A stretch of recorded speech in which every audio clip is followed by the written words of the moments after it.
تئوری‌های مختلفی وجود دارد در مورد اینکه آیا او غرق شده، آیا مورد حمله تیمساها و کوسه‌ها قرار گرفته، آیا توسط قبیله معروف آدمخوارها خورده شده. مایکل راکفلر یک انسانشناس و هنرمند آمریکایی بود. در یک خانواده ثروتمند آمریکایی به دنیا آمد و در بهترین دانشگاه آمریکایی تحصیل می‌کرد. در سال 1960 از هاروارد فارغ التحصیل شد. پدر مایکل علاقه زیادی به هنرهای بدوی داشت. یک گالری آثار هنری تأسیس کرده بود. مایکل هم تصمیم گرفته بود بهترین عجایب دنیا را برای این گالری جمع‌آوری کند. پس در سال 1961 مایکل به قصد سفر ماجراجویانه و جمع‌آوری آثار هنری به قبیله پاپاهای امروزی یا گینینو سفر کرد. منطقه‌ای که هنوز ناشناخته و خطرناک بود. در این منطقه قبیله‌ای به نام آسماتا وجود داشت. این قبیله استعداد فوق‌العاده‌ای در هنر و صنایع دستی چوبی داشتند. مایکل 6 ماه را بین آنها گذراند. راجع به زندگی آنها تحقیق و مطالعات زیادی انجام داد و برای موزه پدرش هم آثار هنری فوق‌العاده‌ای جمع‌آوری کرده بود. یک روز هنگامی که مایکل به همراه یک جامعه شناس به نام رنی وسینگ و 2 راهنمای بومی سوار قایق و در حال بازگشت به ساحل بودند، قایقشون خراب شد. 2 راهنما شروع کردن به شنا کردن تا به ساحل برسند و نیروی کمکی بیارند. 24 ساعت گذشت اما خبری از نیروی کمکی نشد. قایق هم رفته رفته دورتر میشد. مایکل تصمیم گرفت تا ساحل شنا کند. چندین دبه خالی به دور کمرش بست و به سمت ساحل شروع کرد به شنا کردن. اما پس از آن دیگه هیچ وقت هیچ خبری از اون نشد. رنه و 2 راهنما نجات پیدا کردند.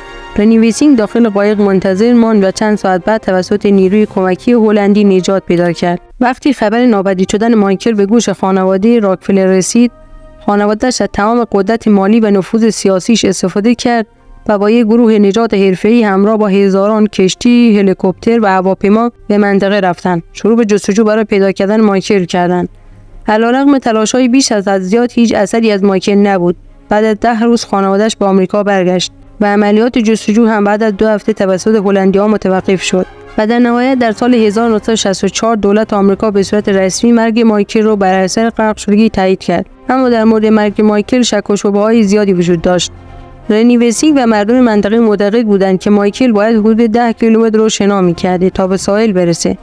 فاصله زیادی است اما غیر ممکن نیست، مخصوصا زمانی که انسان برای نجات جانش تلاش می‌کرده باشد و مایکل هم یک شناگر حرفه‌ای بوده. با این وجود علیرغم تلاش‌های شبانه روزی و جستجوی زیاد جسد مایکل هم هیچ وقت پیدا نشد. سالها گذشت و در سال 1968 یعنی 7 سال بعد از مفقود شدن مایکل، یک قاچاقچی استرالیایی پیش یک روزنامه‌نگار معروف به نام میلت مکلین، نویسنده مجله آرگوسی رفت و ادعا کرد که مایکل گم شده رو چند هفته پیش دیده. مکلین در اولین فرصت از نیویورک به گینینو رفت. بعد از سپری کردن 4 ماه در اون مناطق به آمریکا بازگشت و اطلاعاتی که به دست آورده بود رو در یک کتاب به نام در جستجوی مایکل راکفلر چاپ کرد.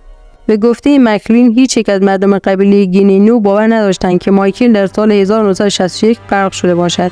طبق نوشته‌های مکلین در کتابش در سال 1957 یعنی 4 سال قبل از سفر مایکل به گینینو یک جنگ بزرگی بین 2 قبیله آسماتی رخ داده بود و بیشتر از 100 نفر هم کشته شده بودند.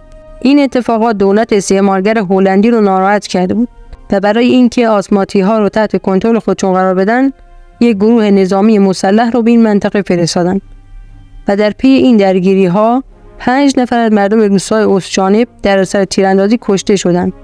آسماتی‌ها هم بر این باورند که وقتی یک نفر از قبیله دشمن باعث مرگ یک نفر از قبیله شما میشه، شما هم باید یکی از آنها رو بکشید. پس باید انتقام 5 کشته روستا رو میگرفتن. طبق نظریه مکلین بعد از اینکه مایکل خسته به ساحل اوسجانب رسیده، آسماتی‌ها هم فرصت پیدا کردن تا انتقامشون رو از سفیدپوست‌ها بگیرن. پس مایکل در برابر گناهی که نکرده بود فدا شد. این قبیله هم معروف بودن به قبیله آدمخوارها. این قبیله بر این باور بودن که روح انسان‌هایی که می‌کشند و می‌خورند بهشون منتقل میشه و قدرت و شجاعت آنها رو افزایش میده. بنابراین آنها تمام کسانی که می‌کشتند رو می‌خوردند. اما باز هم مدارک محکمی برای اثبات این تئوری‌ها وجود نداشت. سالها گذشت و در سال 2014 یک نویسنده به نام کارل هافمن مجدد تحقیقات خودش رو در زمینه ناپدید شدن مایکل شروع کرد. هافمن هم برای جمع‌آوری اطلاعات هدفمند به گینینو رفت. همچنین به بایگانی تاریخی استعمارگری هلند در لاهه هم رفت. در آنجا مدارک و شواهد زیادی وجود داشت که نشان میداد اکثرا مسئولان هلندی درباره مرگ مایکل به مردم روستای اوستجانبی مشکوک بودند. همچنین متوجه شد که مسئولان هلندی از عمد روی این حقیقت سرپوش گذاشتند، چون هلندی‌ها در آن زمان تصمیم داشتند فرهنگ زندگی متمدن رو به مردم بومی منطقه آموزش بدن و می‌خواستند به دنیا نشان دهند که در متمدن سازی مردم محلی عملکرد موفقی داشتند. پس برای حفظ منافع خودشون جلوی افشای حقیقت رو گرفته بودند. سالها گذشت و زمانی که یک کارگردان به نام فریسر که در حال ساختن یک مستند درباره سفر مکلین بود، از عکس‌ها و فیلم‌هایی که مکلین در سفرش گرفته بود اما رونمایی نکرده بود و در گاف صندوق نگه داشته بود، برای مستند خودش استفاده کرد. در فیلم‌ها یک سکانسی وجود داشت که آسماتی‌ها با چند قایق در حال پارو زدن به سمت ساحل هستند و تصویر یک مرد سپیدپوست هم در بین آنها دیده می‌شد و این تصویر همه را شوکه کرد. اما این فیلم‌ها وضوح خوبی نداشتند و دقیقاً مشخص نمی‌شد که اون شخص چه کسی است. اما این که آیا آن شخص خود مایکل بوده هم دور از انتظار نیست. از اینکه تا انتهای ویدیو با من همراه بودید متشکرم. امیدوارم که از این ویدیو لذت برده باشید. لطفاً نظراتتون رو توی کامنت‌ها برامون بنویسید.